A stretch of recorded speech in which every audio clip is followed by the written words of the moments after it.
KCAA. Working in the margins. Dealing with our challenges, assessing needs, and finding solutions. Short-term, mid-range, and long-term. Solutions can find us working in the margins. Today's world is a tough baseline. It's more difficult than ever to just exist or get by. And it's not getting any easier. Moving forward in today's world has become both an art and a science. Food, clothing, temporary shelter, long-term housing, short-term jobs, temporary employment, or long-range careers. It all takes some help and finesse. Not everyone can do it. It's an art and a science. And let's face it, not everyone is a scientist. Some people need more help than others. The basics like reliable transportation, internet, laundry, a regular shower, even water, those basics we all take for granted. Electricity, these are the challenges of those caught in the net. Are homeless, unhoused, housing challenged, living in the margins. People of all ages, young, middle-aged, senior citizens, entire families, male, female, all reasons and all walks of life. Anyone can find themselves living in the margins. Homelessness and the challenges that go with it are not going away, and we can't ignore them. It's just too expensive. We've got to do better. Take the next step forward. Tune in now and listen to Working in the Margins. Good afternoon, San Bernardino, Inland Empire. This is Shazette with Working in the Margins. This is the weekly radio show of Family Assistance Program. We are a nonprofit agency here in San Bernardino and in the High Desert, and we do social service work for our community. And today we are at KCAA 1050 AM, 106.5 FM, KCAA radio. All of this, for you regulars, know this generates a podcast, so you'll be able to download it, and I'll attach it to my socials, all my socials, through hashtag Working in the Margins with Z. I have all the socials, y'all, Facebook, Instagram. Some of them I might end up getting rid of because I'm not too sure about who their owners are. But I'm also on Blue Sky, Stack, I don't know, and on Reddit, and it's mainly for the purpose of this show, so that I can get this show out to as many people as possible. Because I have wonderful people that come on here, community on this show, and I want to share them with you. So today is, this month is Black History Month. I think, yes, it is still Black History Month. It will be Black History Month till I take my last breath from me. It's been Black History Month for my 57 years. Amen. I hear you. So, I am proud of my Black history. I saw a slogan and it said, slavery was white history. How we survived is Black history. I love that. That's a good slogan. Isn't that? Mm-hmm. I like that. So, and it is. That's our history. There is no history without Black history. Some philosophers or theologians will tell you that all of our community started in the Black community. We are all Black, and white came from Black. So, and then there's also, we know where our ancestors come from, and those are from darker regions over in Africa. So that's where that's my belief. You can believe what you want. That's what I believe, but I know that was interesting to me, and what other people should learn is that I'm Black. My guest is Black, and my guest that's coming is Black. And there's so many different variations of Black. Amen. There's so many. So we're going to celebrate Black History Month, and I have the honor and pleasure of having a hero in our community. I think I've known of Pastor Beckley for several years, but mainly when I was working in the California State Senate, and I was on the board of Community Action Partnership, is really like when I started to hear and I saw you and everything. But so thank you for coming, Pastor Beckley. It's my honor. Thank you so much. So let me tell you a little bit about Pastor Beckley. He is currently the senior pastor of Ecclesia Christian Fellowship here in San Bernardino. I have a lot of friends that that go to your church and know who you are. So it's a testament to your service. He's been since the beginning of the church. He's always been concerned about the well-being of people from all walks of life. He dedicates his life to spreading the gospel of Christ to all that he encounters, and he encourages his membership to live a life which exemplifies Christ and shows forth the love which only comes from Christ. So, thank you, Eric. My other guest is here. Y'all know I'm informal about these guests coming. Oh, wonderful. And I don't put pressure on anybody because it's an honor that they make the time to come. So I can't wait for you to meet her. So Pastor Beckley, he's been stalwart in our community. He's involved in a lot of the faith-based initiatives here in San Bernardino. I have, like I said, I have friends that attend your services and everything. I'm gonna come visit too, I promise. I just never really been an inside church person. I understand. I've always been like my church. I learned when I got baptized at a certain church that they said the church is our city.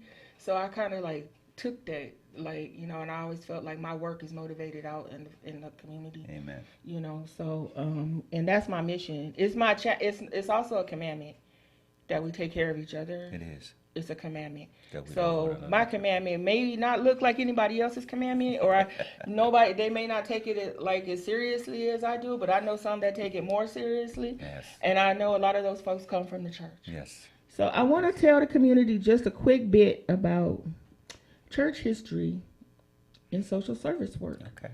Because some people don't understand why we highlight the church as far as social service work, why we send people to churches to get help. And it's because that's an edict upon Christians and people of faith. If you, it's in the Bible, Yes, that we are to take care Yes, it is. of each other and take care of the least of these. Yes. Some churches take up that mantle seriously and devote their time to the people that are in marginalized communities, Right. in their community, Right. from their parishioners, because your parishioners are the community. Yes. They come Yes. all walks of life, right? Yes. They come from all walks of life, all backgrounds. What are some? What you know? What I want to ask you, Pastor? What right now? How right now? How? Welcome, guest, Miss Che. How are you? I'm gonna bring you over during the break, so you can sit on camera with us. My concern is always the youth. Right. Mine too. How do you engage the youth population right now with the church? Well, thank you again for having me here. Of It's an course. honor to be here. I'm glad to be able to support this. Listening to you talk about the history of this and the motivation behind this. This is something very well needed in our community. Yes. Bible says our people perish for lack of knowledge. And so it's important that this knowledge, this information be made known to our folks. And Our so people perish for lack of knowledge. I want y'all to listen. I'm gonna say it again for him because that was knowledge he dropped on you right now. Okay. And so it's exciting to be a part of programs like this that are really seeking to affect change. The question of how we engage our young people is at Ecclesia, particularly how we do that. We try to hear the voice of our young people. We try to engage them not only through teaching them what they need to know, but listening to what they want.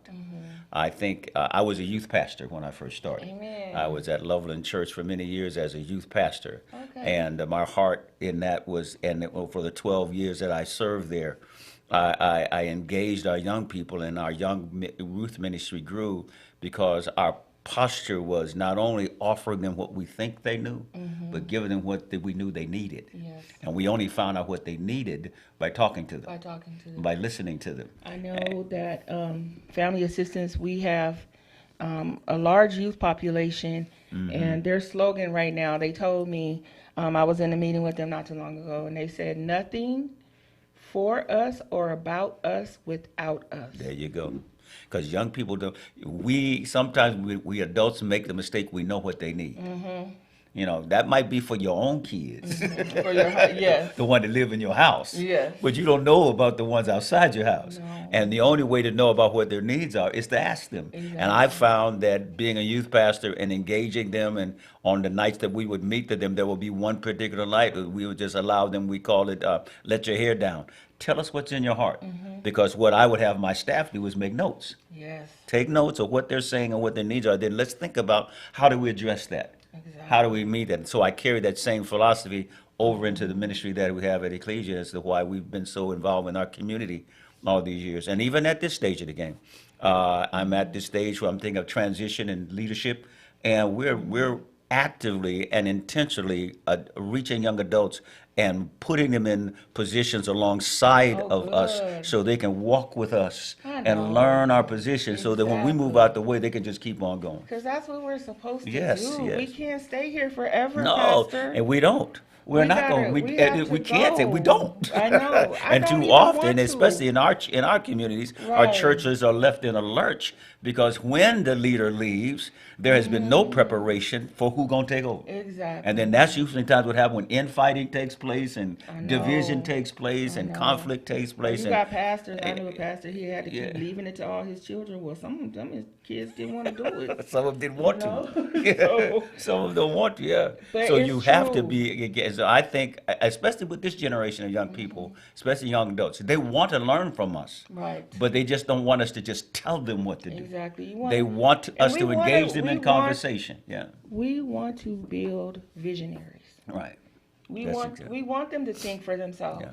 And you got to. Yeah. And I've come to find out that many of them come up with some very creative ideas. Yes. I'm doing a program now in the morning on YouTube called 714, but it was the vision and the creativity of a young adult that came to me 8 years ago and said, "Why Right. don't you do this?" I know. I know. And It was Yeah.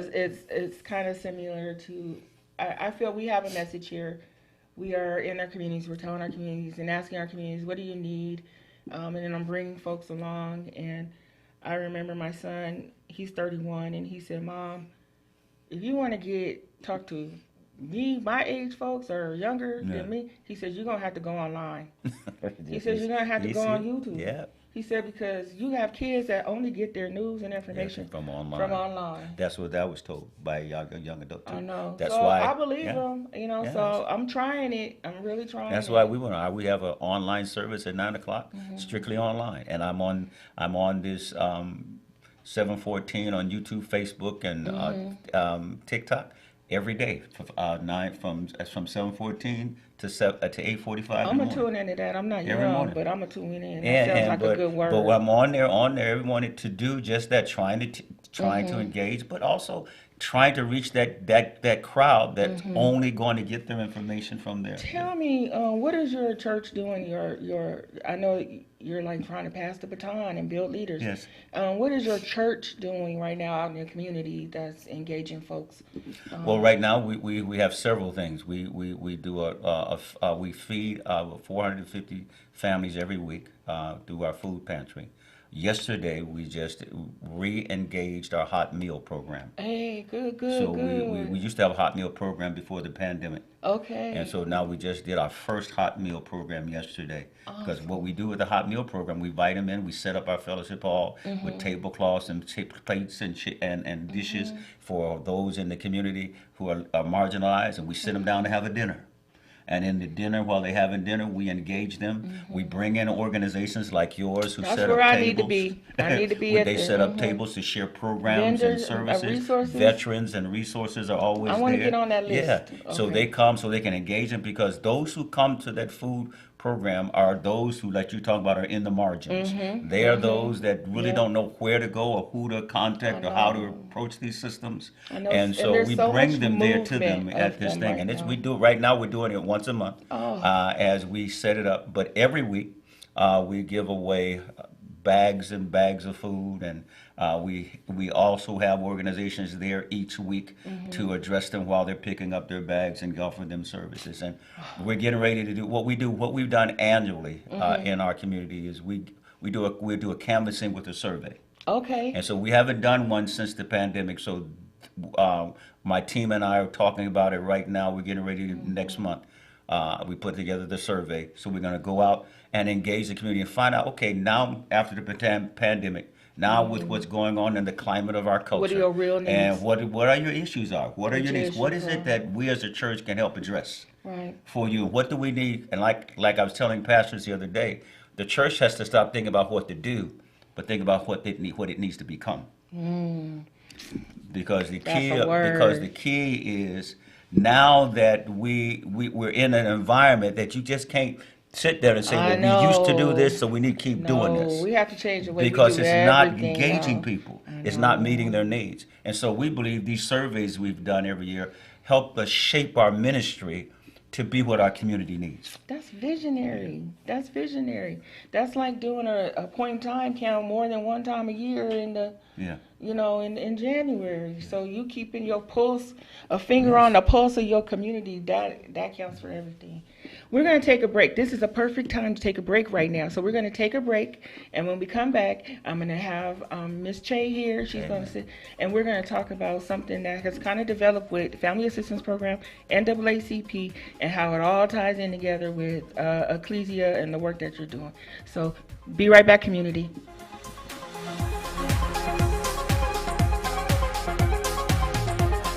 KCAA Loma Linda. One of the best ways to build a healthier local economy is by shopping locally. Teamster Advantage is a shop local program started by Teamster Local 1932 that has brought together hundreds of locally owned businesses to provide discounts for residents who make shopping locally their priority. Everything from restaurants like Corky's to fun times at SB Raceway and much, much more. If you're not currently a Teamster and you want access to these local business discounts, contact Jennifer at 909-889-8377, extension 224. Give her a call. That number again is 909-889-8377, extension 224. Dick's Auto Wreckers in Kingman reminds all drivers, when you take to the road, remember to take along those 3 C's of safety: caution, courtesy, and a little common sense. Safe and sober driving is everyone's responsibility. This message courtesy of Dick's Auto Wreckers in Kingman. Call Dick's Auto Wreckers at 928-757-9888. That's 928-757-9888. This message from Trish and the staff at Dick's Auto Wreckers in Kingman. And now, the voices of KCAA with an exciting announcement. Want to hear NBC News or KCAA anywhere you go? Well, now there's an app for that. KCAA is celebrating 25 years and our silver anniversary with a brand new app. The new KCAA app is now available on your smart device, cell phone, in your car, or any place. Just search KCAA on Google Play or in the Apple Store. One touch and you can listen on your car radio, Bluetooth device, Android Auto, or Apple CarPlay. Catch the KCAA buzz in your earbuds or on the streets, celebrating 25 years of talk, news, and excellence with our new KCAA app. Just do it and download it. KCAA, celebrating 25 years. KCAA.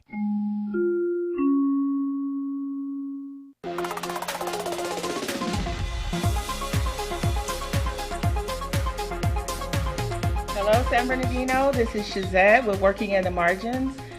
We are on KCAA 1050 FM, 106.5 FM, and did I say that the right way? Yeah. Okay. KCAAradio.com. You know that this drops. Sometimes it's a day, it takes a day. Sometimes it's the same day, but it'll drop on YouTube, and I'll be posting it under my hashtag Working in the Margins, hashtag Working in the Margins with Z. Like I do every week. So I want to introduce my other guest, my wonderful guest. So this is the Black History Month edition, y'all. I am so honored to be able to have some heroes of our community here. Miss Che Wright has joined us at the big table. We don't call it, we just call it the big table, not the red table, blue table, green table. We just call it the big table. This the big table because it fulfills my goal of giving folks access to our community through meeting here at the big table and talking. Miss Che Wright, tell us who you are and what you do. I know I have your bio. Yeah, but it's okay. I can sum it up. I genuinely am a young lady from this community, born and raised to wonderful parents. Definitely a mother who was very active in our community when it came to the social welfare issues. And so I am a legacy kid for our community, and I take great honor in showcasing the shoulders that I stand on, and being able to help the youth that come after me to navigate it. I definitely feel like in growing up in this community, they were very good about making sure that they cultivated some amazing individuals. Yes. And so for a lot of us, we understood the assignment. And, you know, for me, it's a coming back home. I left. I've been in Texas for some years, for 20 plus years. And then the last 10 years, I decided to come back home and pretty much put on for the same community that put on for me. Awesome. And making it a priority in my life to ensure that I was paying it forward. And so that's the first thing that I want people to know about me. Outside of that, I've been doing tax accounting for 18 years. I am a business developer. I have the privilege of being an entrepreneur since I was 15 in this community.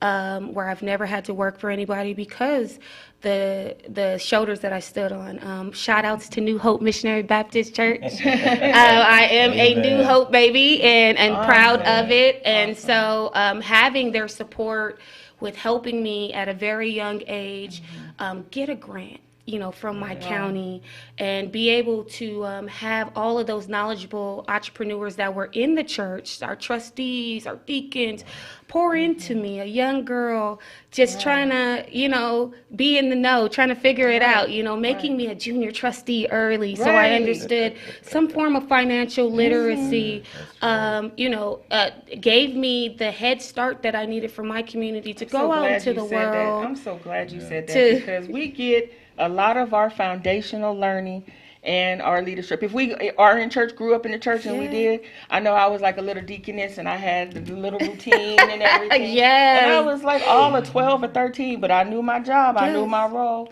And that and they paid me too. They paid me $10 an hour. Right? Now it only took me about an hour in the task, but you know, we right across the street from the hospital, so I would go and get my little snacks, you know, right after that. But no, I really am an example of when your community pours into you, the excellence that can come from it, and I'm grateful for being able to venture out into the world with having a strong foundation. Awesome. It allowed for me over the years to have a certain sense of sustainability, for sure, especially when it came to my spirituality. You know, as you're going through life, you're exposed to so many different things that you're right. Yeah. So you know, old folks. Old folks said, that almost made me lose my religion. Yes. You know, they say try Jesus, don't try me. Don't try me. That's my ringtone. Type of situations, but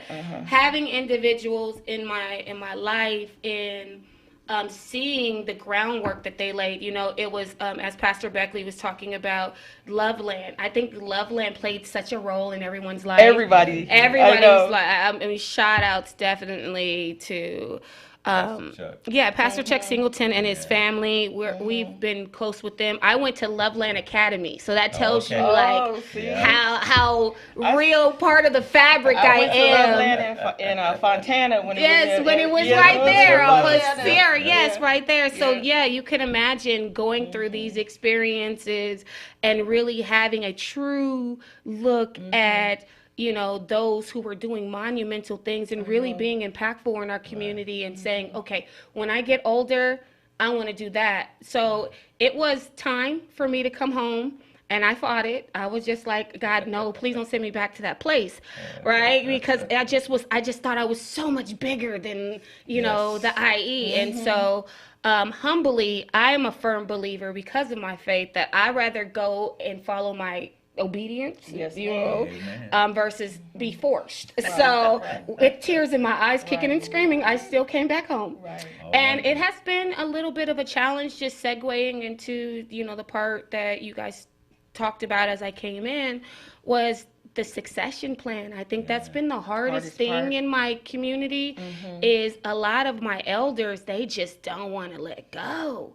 And so, and it's almost offensive to them and I have to keep telling them, like, this is my job, this is my role, this is what I'm supposed to do, this is what you grew me and cultivated me for, you know. So it was really good. But you have very few visionaries like Pastor Beckley who knows that it is delicious to hear him vital in order to create a succession plan and to have people that are going to pick up the mantle and continue this work, because it is a lot of work and it is instrumental in how our communities progress through difficult times.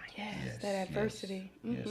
It is vital that the church continues to play the role for believers that it plays, because we are in difficult times. The Bible, I think about the Bible and I said, you know, my learnings and my understandings, and, you know, we old heads, we say, you know, it's the end times. It's the end times.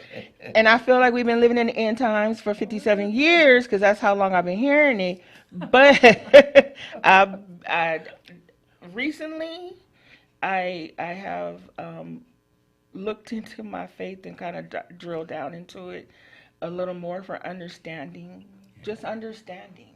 Amen. You know, and we need to talk to each other. Miss Che, tell me what you do at NAACP.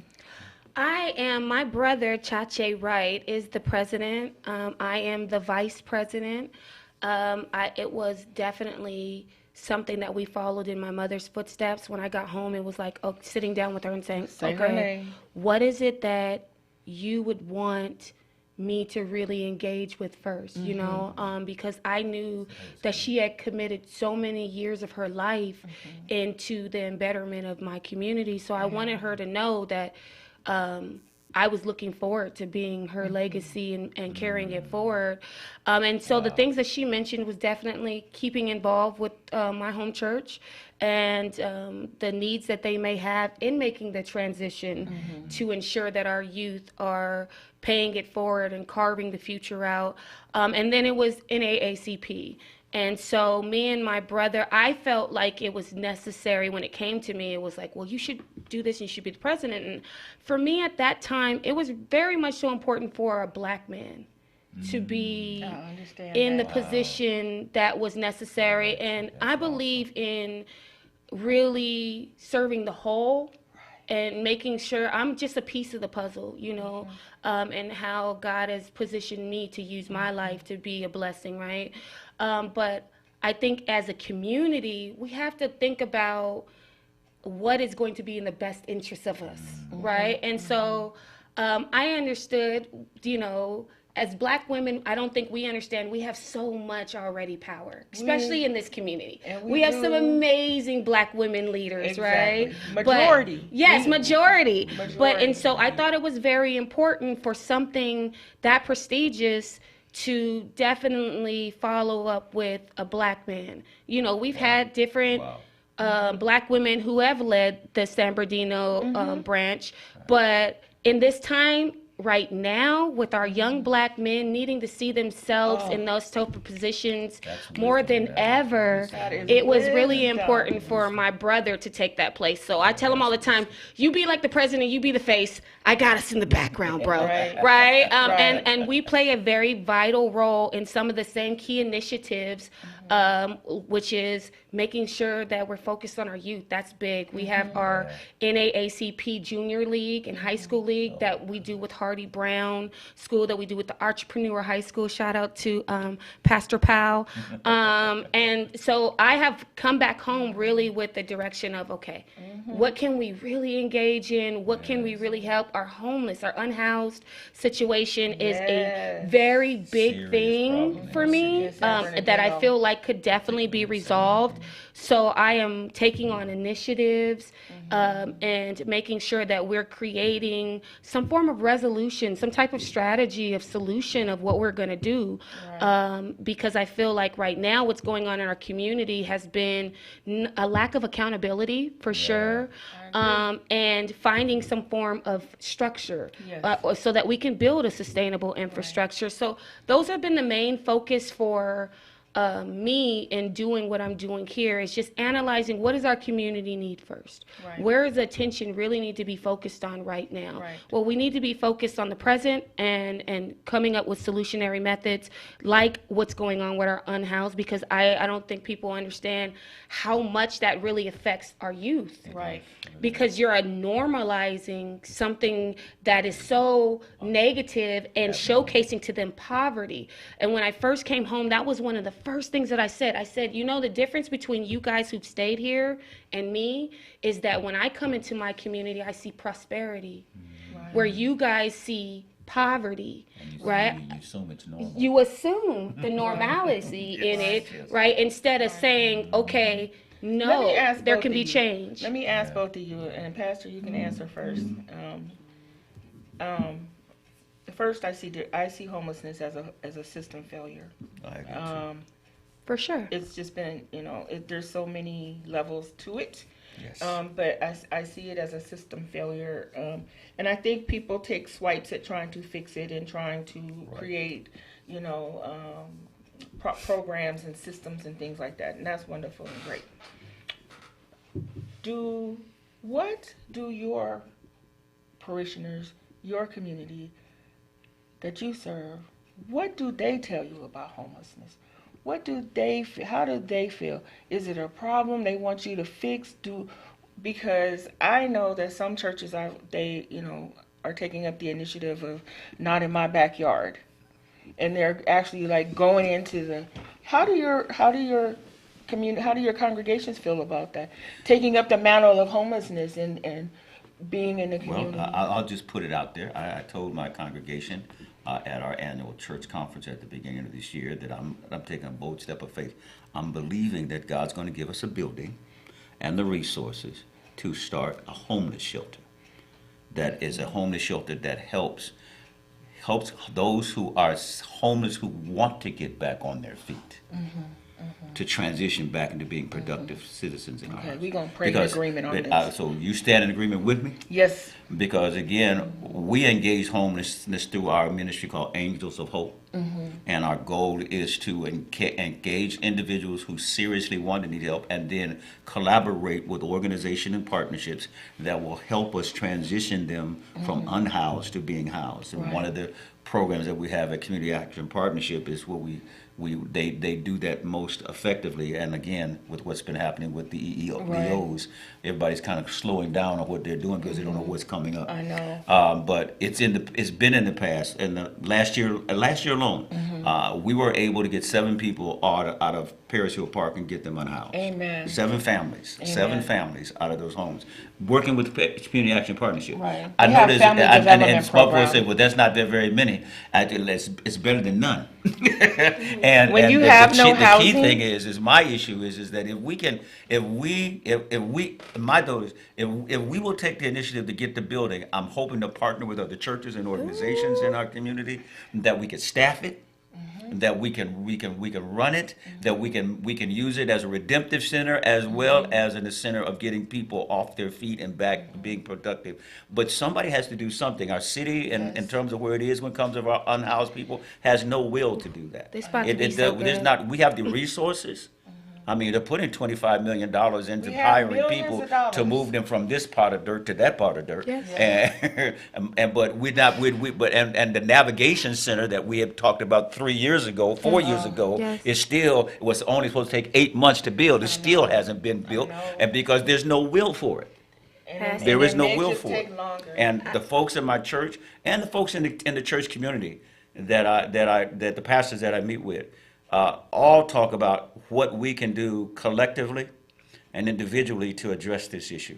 Not just put it close. And again, churches all over the community are doing what they can to help them. They go out there giving blankets and hygiene kits, and we do all of that too. But we need more. And I'm asking God if he will give me that favor. He's already given you a favor. Let me say this. That we would get a building and that we would have the resources, because all we need is the already building done, though. and the resources to buy it and to fix it up. I have no problem with staffing it. Right. Because we got volunteer or ministry groups all over this city that almost every church in the city got a homeless ministry. Everybody want a bed. But the problem that we're facing, Pastor. I'm so glad, because I'm gonna be a blessing in this conversation, because this is what y'all raised. Okay, this community. So I've been bouncing from politician to politician on this situation, because from the top down, we're talking about from the governor's office down. Just had a breakfast this morning. Yes. I was supposed to be there, but I sent my homeless team there. For us, it has been, for having the real conversations face to face with them. I ask always, why are the services so fragmented when you guys have the money, right? And so when I go from the top, from the governor's office, there's no accountability. When you get to the county, there's no accountability. When you get to the cities, there's no accountability, right? And so I loved how you mentioned the point, time, and count, because I do it every year. I'm very, very passionate about the unhoused community.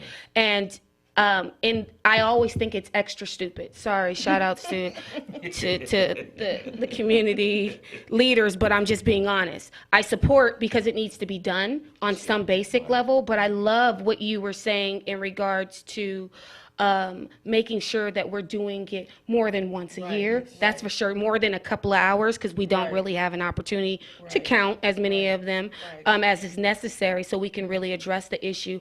But more so, no one has checked on us since 2020. No, and so the biggest problem has been no one has checked on us. No one has said, are you okay? How you doing mentally? How you doing emotionally? How you doing spiritually? How you doing physically?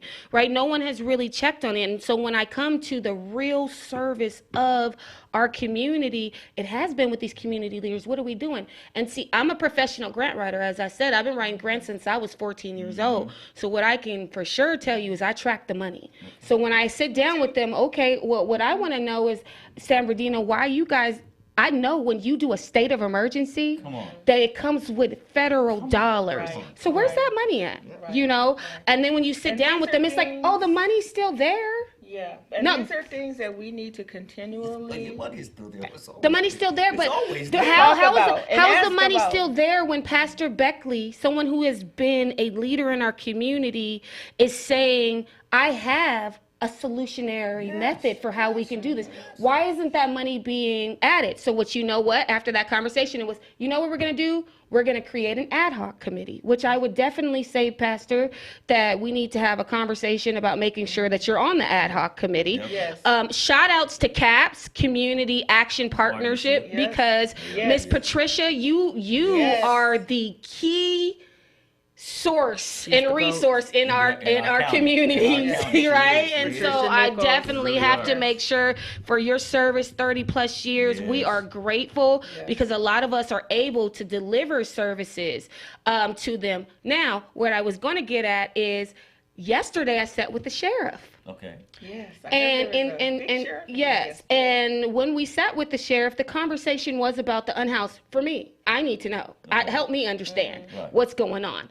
And so one of the things that he stated is that Glen Helen Jail is now vacant. And let me tell you what he wants to do with it, Pastor. This is why I said he wants to give the space to a nonprofit to several different nonprofits, but one making sure that they're leading the charge on it, have all of that space converted into mental health rehabilitation and unhoused transitional spacing, so that we can make sure that we have a facility locally in the county that can service more than a couple of people here, a couple of people there, and be a consistent resource in our So community. who she's having this conversation with? So this is what.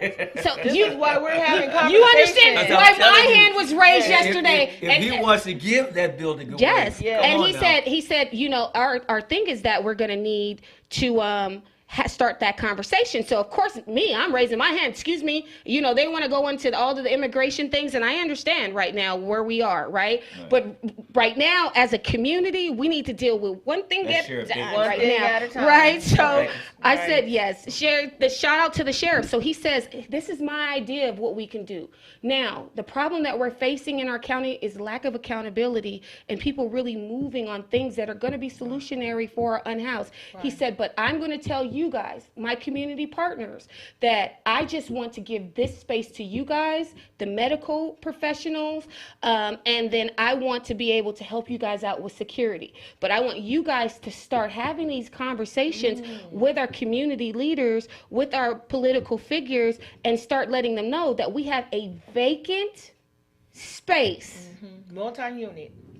And, you know, he even went even deeper, because he said, and if that doesn't help, then we have enough space to build on. So we can build a facility That's a good piece of on the property. And he said, it's just there. You guys tell me what I need to do next. I said, well, I'm on it. You just tell me who I need to be talking to in regards to that. And then today I'm here sitting with you. So when I say it's already done, Pastor, at this point we got to start as the community navigating the conversation, because what I'm realizing is we are expecting for these political figures to do what they don't even understand or know what to do. They don't. Right? It's They our don't. job We to got do that. Two major pastoral organizations in this city that could run that thing without having any problem.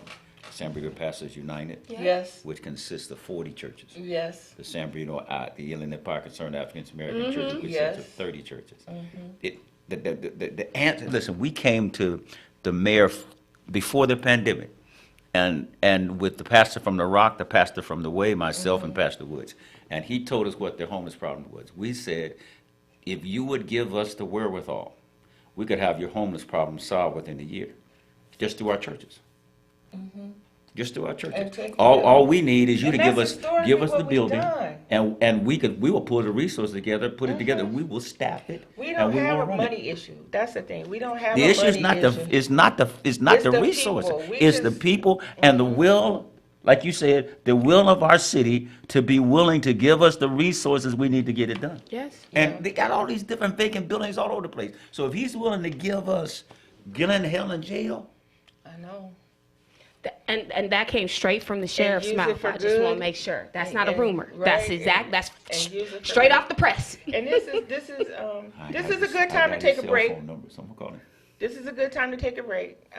We have about 10 minutes or so left. But when we come back, I want to talk about I'm excited about that. That's what great. Family Assistance Program Oh man. is doing with NAACP. Yes, please. And then we're going to wrap up the show with, I'm going to give you some flowers.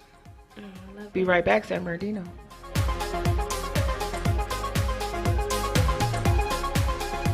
KCAA Loma Linda. I always hear from our clients who hired another firm that they wish they'd hired DNA Financial first. Don't have regrets about your IRS tax case. Just hire the best in the first place. One owed $150,000 to the IRS and had spent thousands on another firm. We stopped the levies, negotiated a payment plan, and had their penalties forgiven. And while every case is different, we guarantee that we'll find your perfect resolution and get it done right. For a free consultation, call us at 866-201-0156. That's 866-201-0156. Then you can say, DNA did right by me.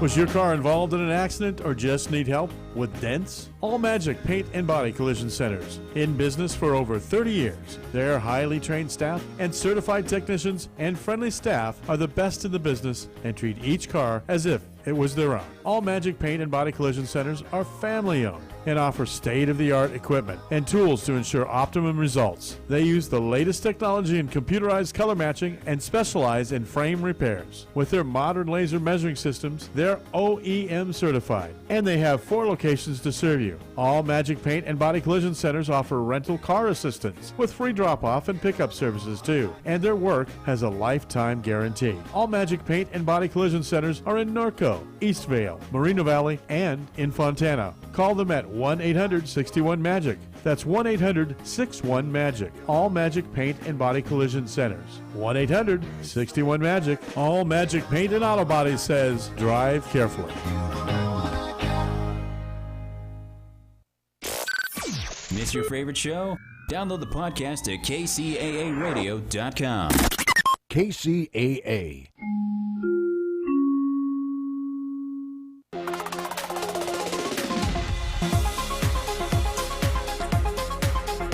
Welcome back to the conversation, San Bernardino. This is Shazette, and working in the margins. Man, this has been fun. Yes, it has.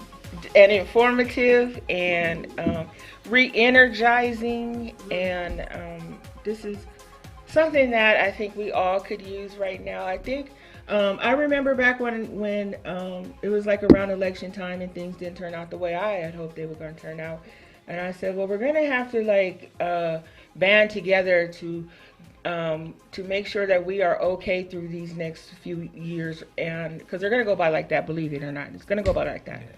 It's going to feel like forever, but it's going to go by like that. Because there's enough work to do in this community right here in San Bernardino. Yes, there is. Enough work. We have the highest homeless population in the county in San Bernardino City, and we are the largest city. San Bernardino County is the largest county in the country. Yes, ma'am. So we have enough work, and I want everybody to be okay with coming home locally, just focusing locally on the work that we have right now in San Bernardino. Yes, so you don't have to go and rally. If you want to rally and picket and all that stuff, I do all that stuff too. If you want to go rally and picket and, and protest about all the other things about immigration and, things like that, let me tell you, mix that with a little bit of education about your rights, immigrant rights, so that you can tell others about how to stay safe and what, as these, talk to folks. We have the Mexican consulate is right downtown, right in San Bernardino. May I say something? Yes.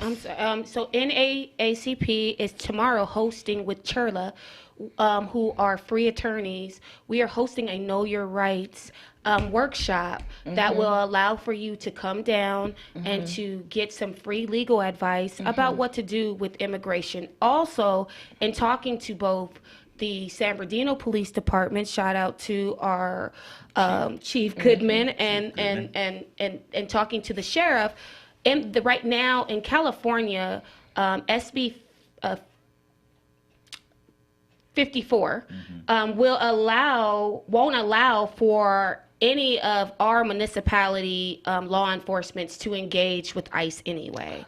And so I've spoken directly to both of them. They have very much so shared their stance on where immigration falls for them and how they will respond to those situations. And so they will also be in attendance in making sure that they're helping with people understanding, the climate of what is going on right now. So Churla, they did our training. They did a staff training, leadership training for us about a couple of weeks ago. They came in to our leadership meeting we have every Monday.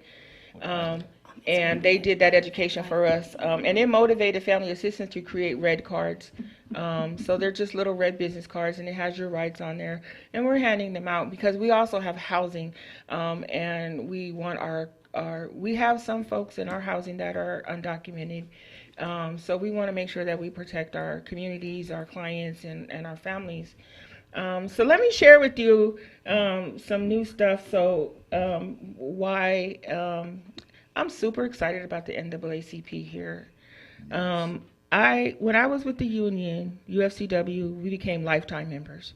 And I had my name on a little card and our union number, and it said lifetime member.